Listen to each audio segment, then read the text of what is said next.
Hi, everyone, and welcome to Cassandra Lunch number 58. Today, Rahul Singh will be presenting, our CEO here at Anant. He's going to be giving us a presentation on the Cassandra Toolkit, a bunch of different tools to help make Cassandra develop tools that everyone should know to help make Cassandra run better, faster, all those sorts of things. Your organizers for this event are Rahul, Arpan, and myself.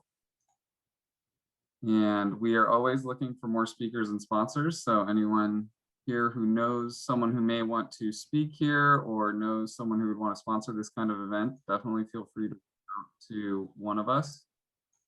Our information is listed there below. Ideally, reach out to Arpan or myself, as Rahul is pretty busy these days. We are part of a larger community, Data Community DC, and we do believe in diverse communities here. So regardless of your race, gender, sexual orientation, religion, we welcome everyone to this community and expect respect to be given to everyone. Some of the other kind of groups associated with Data Community DC are listed here, and you can find out more at datacommunitydc.org/blog, as well as check out other Data Community DC events listed there below, events.datacommunitydc.org as well. What we cover here, we cover everything related to Cassandra or versions of Cassandra. You can see data stacks listed there as well. So this could include even Spark or Kafka and how they interact with Cassandra databases. All sorts of technologies surrounding Cassandra. That is our specialty, and that's what we like to go in deep here. If anyone is new to the discussion, which it looks like everyone's been here before, so I'll just move past this. Begin this conversation. Oh, someone have something they want to say? Go ahead. Doesn't look like it. Okay. Group rules, if you have a question, just ask it. Be polite and courteous to others, and this is meant to be a discussion, so feel free to share what you know. If you have topics or points that you have a deeper knowledge of, we definitely encourage more of a discourse here. It is meant to be kind of an interactive thing. The speaker will usually go over how they would like you to ask questions when they take over. Sometimes the chat's okay, sometimes unmuting yourself is okay. We'll defer to Rahul on that today. Here at Anant, we deal with real-time data, big data, and that is our specialty. Cassandra, I guess kind of obviously, is really what we're experts on, as well as Spark and Kafka. DataStax is also a sponsor and supporter, as well as a partner with us. And GW University also has been kind enough in the past to let us host events there. Hopefully now that COVID's kind of winding down, we hope we'll be able to make in-person events happen at their facilities once again. And shout out to some of our other program sponsors listed here. And again, we're always looking for more sponsors. So you could be featured here if your company wants to help support us in our discussions here. And some of the organizational sponsors, once again, to Data Community DC listed here, help us with getting like pizza or drinks and stuff like that when we're having in-person events. And 15-second announcements. If anyone present right now has any jobs, meetups, hackathons coming up, this is your chance to promote those.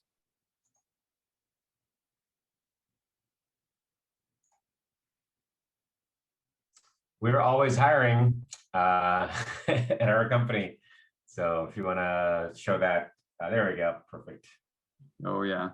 Our own personal announcement. Yeah, definitely always hiring for full or part-time positions for data platform operators, engineers, and architects, as well as not listed here, project managers. We're also looking for right now as well, you guys. So if you or someone you know fits any of these roles, definitely don't hesitate to reach out to us or send them to careers.anant.us.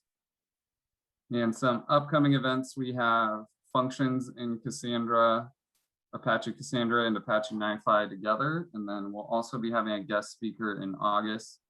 Sarma is going to present on Grafana dashboard for Apache Cassandra.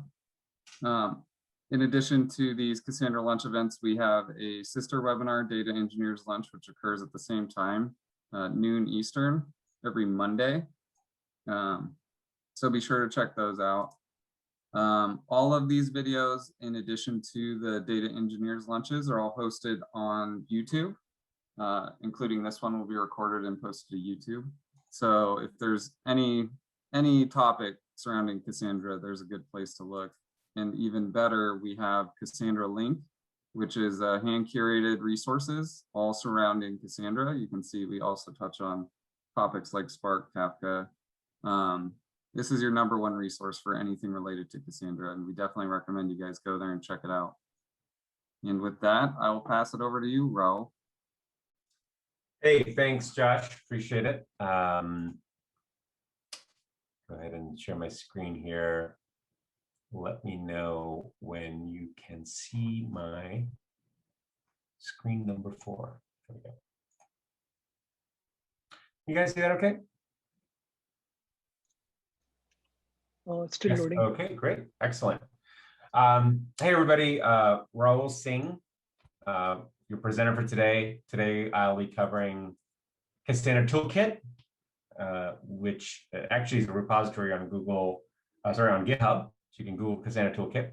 I have to update it actually after doing this presentation for Cassandra Day India last week. I added a bunch of tools that I think everybody should know. So what's the goal here? We want to make people, architects, engineers, and operators better at Cassandra. So I put this toolkit together basically because I wish I had these tools at my disposal when I was starting off years ago.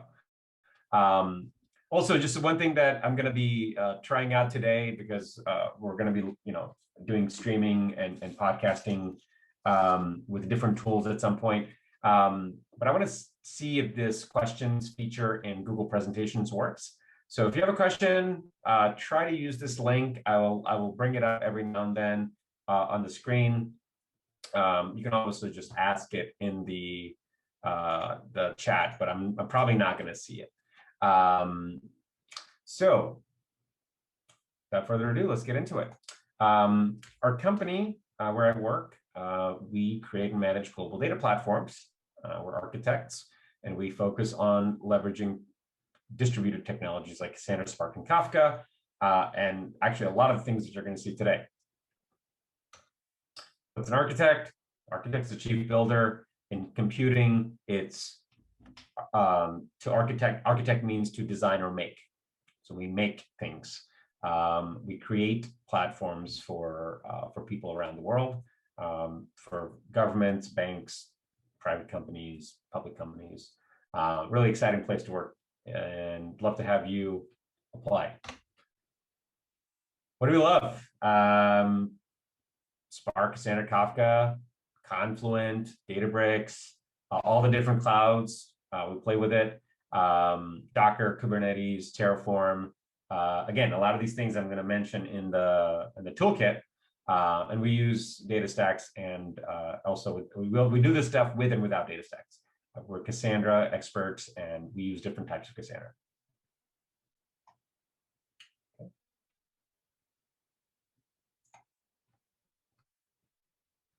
What are those?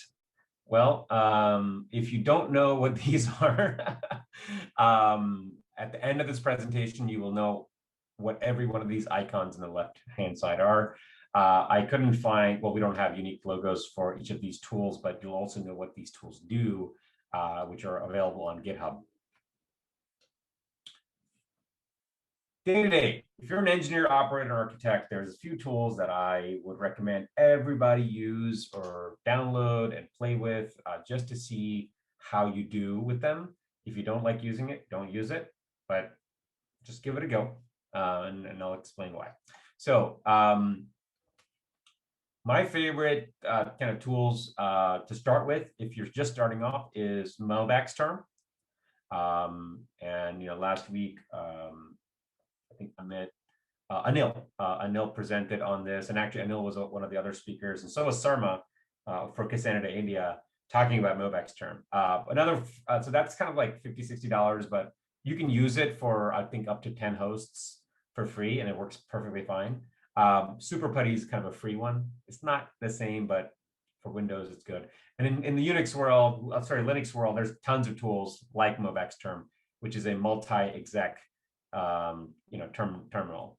dbeaver is a really good GUI, graphical user interface, that gives you a screen to do queries on, create tables on, very similar to SQL Server Management Studio or Toad in the Oracle world, but it connects to different databases, not just Cassandra. And then finally, Hackalade. Hackalade is a NoSQL data modeling tool, which you can use to model key spaces and tables, as well as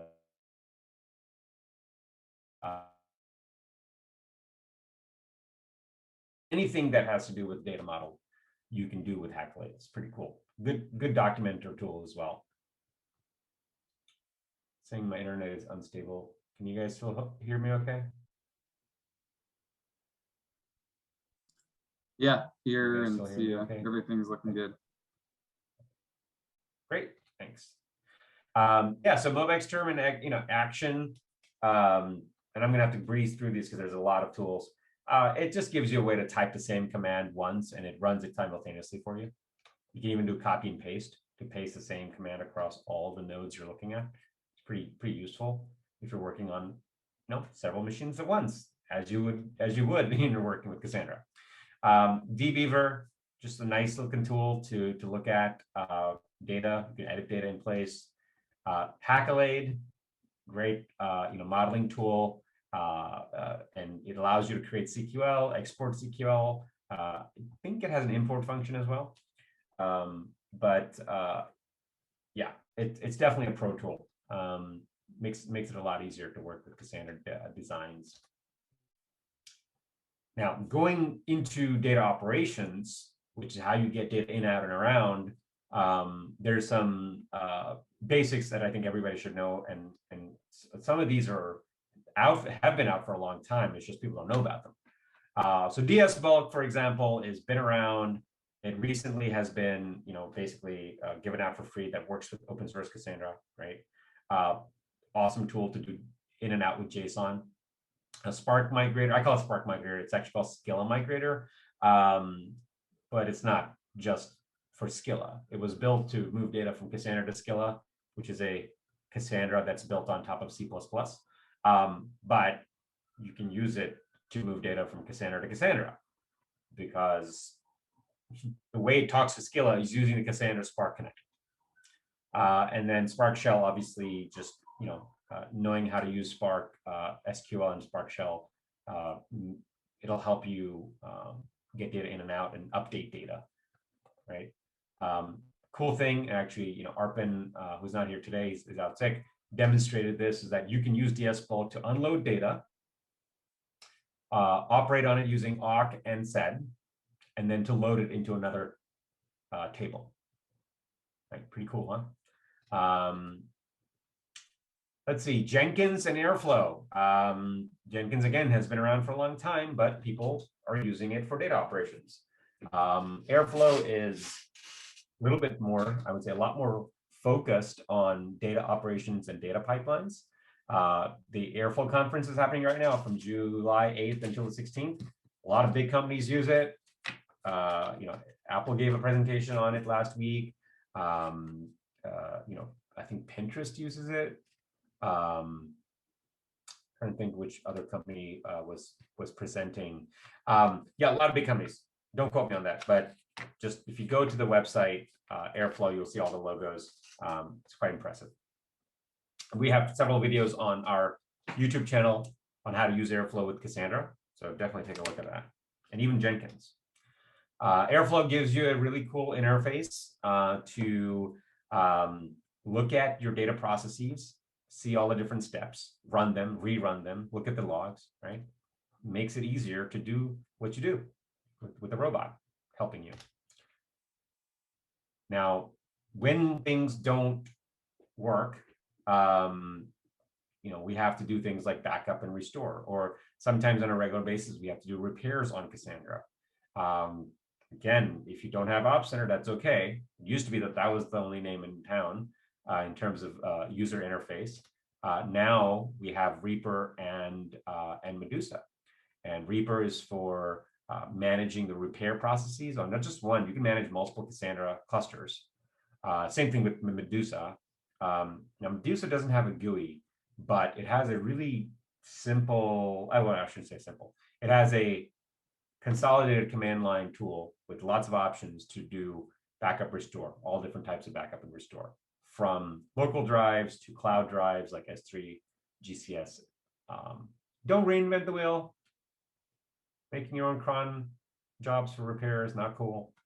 It's just reinventing the wheel. Now that Spotify came up with Reaper, and then The Last Pickle put it out there, and then Medusa is also made by The Last Pickle. These guys are experts at this. They've been doing it for big companies. Now they're part of DataStax, and this stuff is still open source, so just use it. Reaper, it's got a nifty little interface, not only to see the status of your repairs, but also the status of your cluster. Pretty cool. Medusa, you can do backup and restoration from the same topology cluster, which is pretty easy if you just use no tool snapshot, right? Copy and moving those files.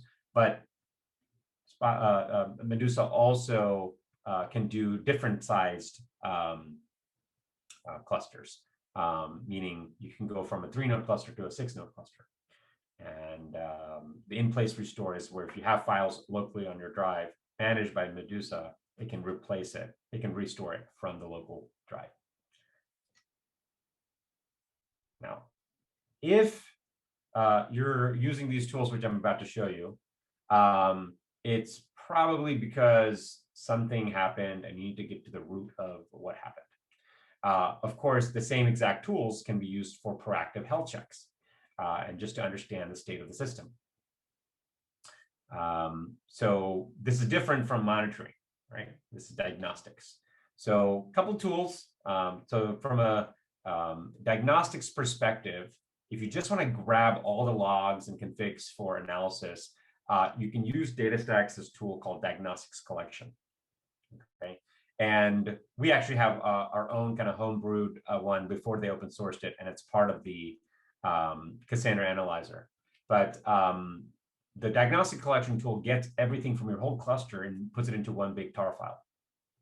Now, you can use that tar file, or the one that the Cassandra Analyzer, Node Analyzer does, and it can import that into an offline ELK installation. If you already have an online ELK installation, you don't need it, right? Because all the logs are automatically going to go in there. But a lot of times when something doesn't work and ELK isn't available, this is a quick way to get that data, ingest it, see what's happening. And then Table Analyzer is something that we came up with at Anant to help understand what's happening with the data model, how it's manifesting itself in latencies, and what it looks like from a distributed perspective, where's the data across the nodes. And it's hard to see that in time series. You have to basically map all of the, 30 different table stats metrics and to kind of get an understanding of what's happening. But if you use this tool, you'll get a better idea. You'll see in a second. So the offline Cassandra Analyzer is cool, not because it is ELK, but because it can ingest data offline into ELK with the proper timestamps, right? If you ingest an export of logs into ELK without the proper filtration and dissection, it will put everything for that day. So you can't really see it in a time series. It also does some basic parsing of the Java classes, the debug levels, which, out of the box, again, a basic log analyzer doesn't do it until you tell it to do that. And ELK is free, right? You don't have Splunk, you can use ELK. It's great. Table Analyzer gives you a view of what's happening. It puts everything in an Excel file. basically all the output of the table stats across the nodes, right? If you run table stats on one computer, it's just one computer. But if you run it on all the machines, you have this table stats for every table, for every key space on all the machines. How do you look at it? Well, without doing too much rocket science, we just had, this, as an output, an Excel file, and you can sort it. So you can see the worst offenders for, let's say, large partitions, for tombstones. You can also filter by the table name and see, in the 6-node cluster, only 3 of the nodes have data. I wonder why. Well, there's only one partition in the whole table. Not that great, huh? So these type of insights, it's hard to see visually, especially if you have many, many, many machines. 6 nodes itself is pretty hard, but what if you had 100 nodes, right? You had to see what was happening. This is a pretty quick way to see the data model of whatever issues could be happening there. On an ongoing basis, metrics and logs are helpful for health checks that are not in depth. It's just kind of good to see what's going on. Metrics collector for Apache Cassandra is it's basically a collection of tools and dashboards. Now, what we have in our offline Cassandra analyzer, it also has a set of dashboards that you can import into ELK. A metrics collector of Apache Cassandra is a set of dashboards for Grafana. And so you kind of have to use Prometheus, Grafana, and MCAC together. The Cortex tool, we've talked about it in the past here. Cortex is actually we've talked about Cortex in the Data Engineers Lunch. Cortex is Prometheus at scale. So if you have to monitor tons and tons and tons and tons of nodes for Cassandra, you probably want to use Cortex. Cortex basically provides a Prometheus API that scales because it uses Cassandra under the hood, right? The metrics collector has really cool dashboards ready to go in Grafana, and then Cortex has been known to do 1 trillion samples a day. And what it does is it uses Prometheus to get data and store it in Cassandra or other databases. So we kind of covered this earlier, but it's not the same. So doing offline analysis on your computer with ELK is different from if you have Elasticsearch and Kibana running on a big infrastructure and FileBeat is configured for real-time ingestion, right? And why would you want this? You want this because you want to see what's happening. If there's a Sev1 issue, you want to see how many warnings are happening on one node versus the other. You can still kind of find it out with the offline analysis, but if you can have it in real time, you can solve the problem faster. And sorry, there's no better screenshots for this, but yeah, same thing, right? The same dashboards work if you ingest the data in real time as they do if you ingest it in offline mode. Now, this DevOps keyword, people use it loosely. DevOps is a big subject area. In this case, we're really talking about infrastructure as code, the configuration management, and just generally administrating Cassandra at scale, right? So these tools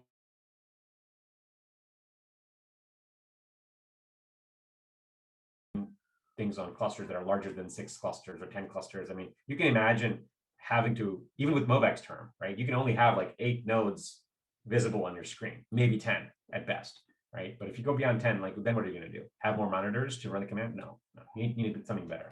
So Terraform is infrastructure as code that is cloud neutral, right? Everybody, I shouldn't say everybody, anybody who's smart enough and wants to learn different clouds will be using Terraform. Because Terraform, you can have one language to use to create infrastructure on AWS, Azure, Google, even VMware.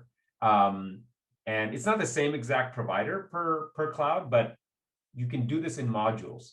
So you can have a modular approach to your infrastructure in code, like functions, and you can say, I want a 6-node DataStax cluster. That could be your module. Or I want a 6-node Cassandra cluster, and that could be your module. And then behind the hood, what it's going to do is it's going to use whatever the native resources for Azure or for Google Cloud. it will create those machines. It's not going to install the software for you unless you use a pre-baked AMI. And I'm not going to cover Packer on this call, but Packer is a tool to basically make your own custom cloud image for whatever cloud you want, right? Atlantis is a tool that helps you manage Terraform code from different environments using Git. And then Terra Grunt allows you to do that even better by having environment variables easy to switch back and forth between environment variables. Again, if you don't know what Terraform is, it's similar to Kubernetes in that you have a manifest of the resources that you want on the cloud, and it takes a snapshot of what's on the cloud and what's locally in your state file and says if there's any differences, it says, do you want to make a change? So if you add resources, it'll say, hey, I've got to add new resources. Do you want to add them? And it'll make them for you. You can also use the same exact command. You can say Terraform destroy, and it'll destroy everything that you created. So Terraform is great, even if you're not using it for production. You can use it to create environments and play with things very, very quickly. Yeah, it's definitely a pro tool for people in data today. What does it look like? It's command line, right? Unless you pay for Terraform Cloud, Terraform is free. You run a command to say Terraform apply, Terraform plan, Terraform destroy. There's a lot of other subcommands, which I've been learning this past year or this year and last year as I had to do more and more triage on systems. And once you get the hang of it, you don't want to do anything on the GUIs of AWS or Azure or Google. You want to do everything with Terraform because it's all auditable. It's all in source code. Whatever you're changing with infrastructure is in code, and it's great. This is a third-party tool that shows you the graph of dependencies of all the different resources. It's pretty cool, right? Atlantis, as I mentioned, is just about making those changes, but to do it with a workflow. So allowing people to do a pull request to make a change, and then you can say, okay, I approve this, right? And it'll merge it. It will run a apply or a plan, and it will say, these are the changes that need to happen in infrastructure. Do you approve? And in GitHub, you can say approve. And Atlantis will run the Terraform application, the Terraform state change for you. So you don't even have to go to your command line. So let's say you have your infrastructure up and running, right? And you have to install software. That's not too hard, right? You can just deploy the same shell command and say, run this thing on all the machines. But of all the different configuration management tools out there, Ansible is my favorite because it only needs SSH. So you need to install Ansible on your Bastion host where you're going to run Ansible, but the only thing it needs on the other nodes is SSH. It doesn't need an agent to be installed on those nodes. I think it may have a simple requirement for Python, but that's it.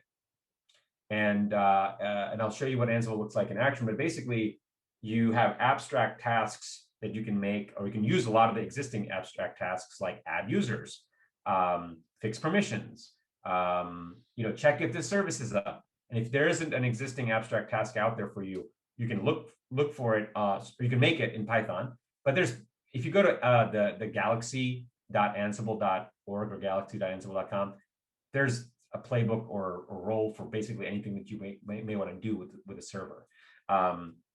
And it works on Windows and on Linux. I generally have only used it on Linux. And up until recently, there used to be only one graphical user interface, a free one called Ansible Semaphore. Now, the commercial version of Ansible called Ansible Tower, it had a user interface. It's now been open sourced as AWX.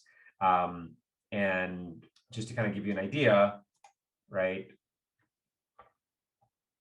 You have like a YAML file with what you want to do, what your variables are, and it will go and run it on all the nodes for you. And it will say, okay, done. And if there was an error and you run it again, it will retry only the task that did not get applied.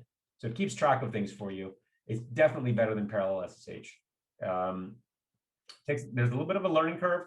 We have a couple of videos on Ansible on our YouTube channel. You can check it out. And we're going to have more soon. Ansible Semaphore basically gives you that power now in web browser or on your phone if you like, right? Somebody says, can you do a rolling restart of the cluster? Just go to your phone and be like, sure, done. I haven't done that yet, but that'd be kind of cool. And AWX is different. What I mean by different, it has a user interface, but it also has ideas of like workflows and pipelines, which I think in Semaphore, you just have simple playbooks and you can say, run this playbook for me. Whereas in AWX, you can say, run this playbook, and then after that, run this other playbook, and after that, run this other playbook. So between Ansible, Semaphore, and Ansible AWX, you basically have yourself a web-based orchestration tool for Cassandra, right? If you have all of your major day-to-day operations built out as playbooks, you could just push a button and it'll take care of it for you.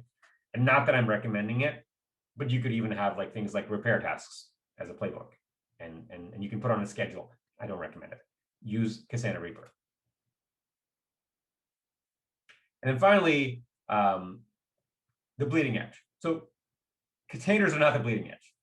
Containers have been around for a while, but people using Cassandra on containers is still pretty bleeding edge. Very few people are doing it on in production. DataStax runs Cassandra on containers on Kubernetes, and there's some large companies that have the means to manage both Cassandra knowledge and Kubernetes knowledge, and so they've kind of gone above and beyond. A lot of the operators that were around were from big companies like DataStax, Orange Telecom, Instacluster. Right? These are the people experimenting with Cassandra and Kubernetes. But today, the way to do it is really, no Docker and no Kubernetes, because you kind of have to.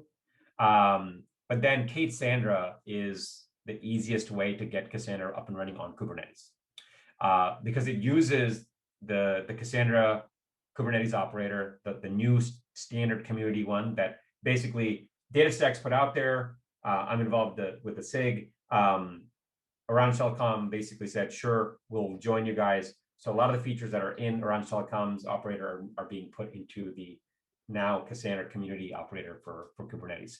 And Cassandra also has, it's a Helm chart basically, right? So it's not just using an operator, it makes the deployment of the whole thing easier using Helm. And now I think it's a set of Helm charts. And Stargate is fairly new, but it's been part of the DataStax Astra, Cassandra as a service system for a while, but it's now open source. So Stargate can be run anywhere. You can run it on-premise, on containers, on virtual machines, it doesn't matter. It basically gives you a API ready to go for Cassandra, REST API, and I'll talk a little bit more about the architecture in a second. So yeah, so Cassandra is a combination of things, right? It has the metrics collector for Apache Cassandra. It has Medusa.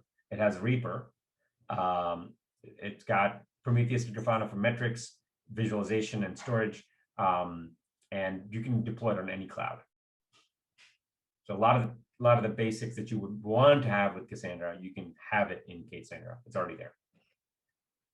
And then Stargate,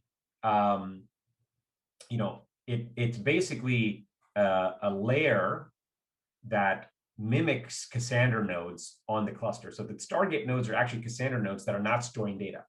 If you didn't know that, you could do that. You can have a Cassandra node that comes up. It does not store data. It just acts as another coordinator, right? So now on each of those nodes, it exposes JSON document API, GraphQL API, CQL itself. You can do CQL against these nodes. And because it's part of the cluster, it will route that and it will get the data. It has a basic REST interface. And even though in the code, the gRPC is there, it's not been documented yet. And also upcoming are ways to integrate with Kafka or Pulsar, right? So Stargate basically gives you an API engine out of the box. And it is the API layer as close as possible to Cassandra as humanly possible, right? By being next to Cassandra protocol inside the same machines. And you can run Stargate on Kubernetes as well, right? Cool stuff. So now you know what these are. We've got Terraform from infrastructure. We have Atlantis for configuration management via source control, a Git flow type source control for Terraform state. We have Terraform Grunt or TerraGrunt to manage environment variables across different environments for Terraform state. Ansible, which is a configuration management tool, but you can also use it for ad hoc task execution. Semaphore to be a GUI or graphical user interface for Ansible. AWX recently been open sourced by Red Hat, which is the old commercial version of Ansible. Actually, it's just the web interface for Ansible. That's what that is. The Ansible Tower is still a different product. We have Prometheus right here and Grafana. We have Cortex as a Prometheus at scale, dbeaver as a GUI tool to do CQL queries against Cassandra and look at data and edit data without having to do insert update queries. We have Hackalade to model Cassandra or any other NoSQL database, and also APIs and Avro and JSON schemas, really powerful tool. We have MobXterm as a pro tool for doing multiple executions of a command. And this is primarily for Windows users. If you're on Mac or Linux, there's plenty of tools that do this multi-exec. It's nothing special. It's just for Windows. That's the best one, with Super Putty being a close second.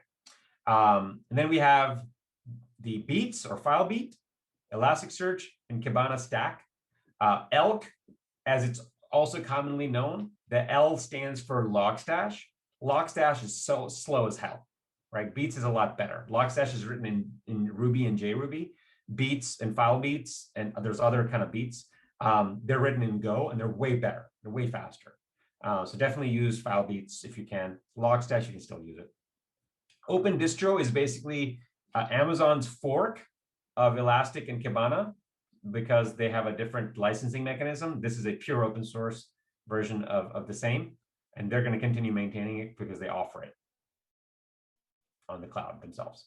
Jenkins and Airflow, you probably know about Jenkins, but using Jenkins for data operations is, if you have it available, you can use it. Airflow, awesome tool, totally awesome tool for all sorts of operations against various technologies. So it's not just for running CQL or DS bulk copy commands. You can use it to run Spark commands. You can use it to run, I don't think you want to, but you could probably use it to run repair commands, backup and restore commands. Yeah, actually, you could probably use this for doing some, Medusa commands. It would be worth looking into.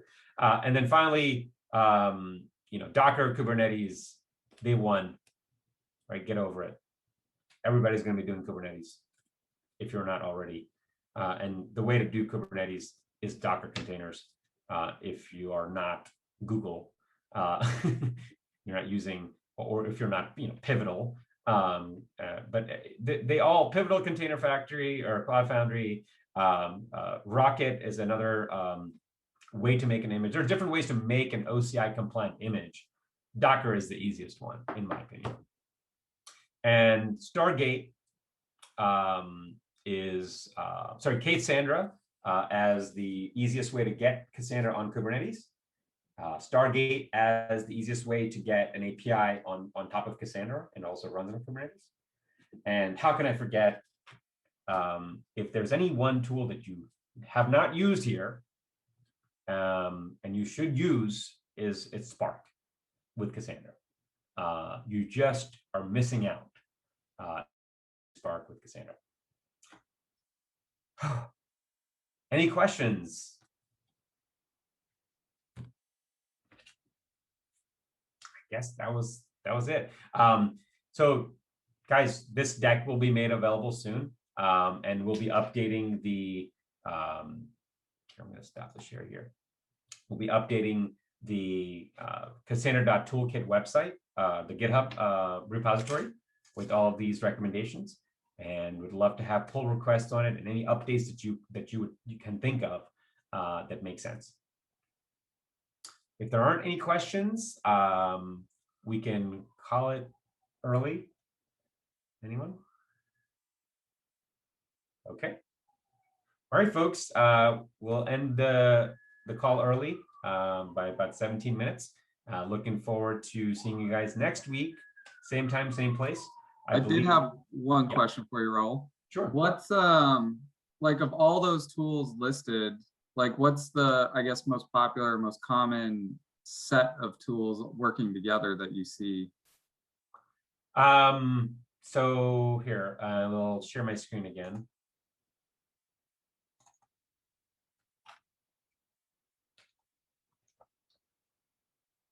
So popular is a relative term.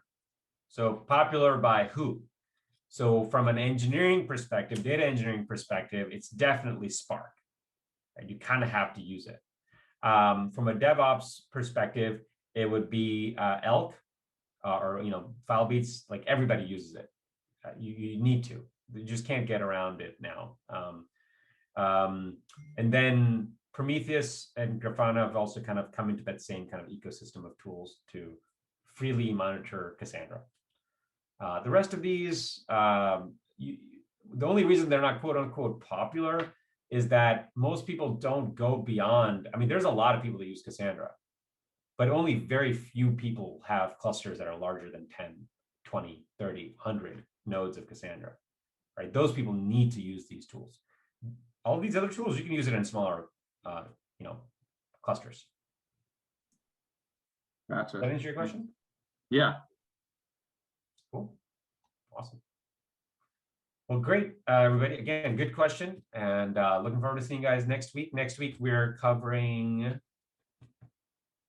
what's the topic next week for Cassandra Lunch?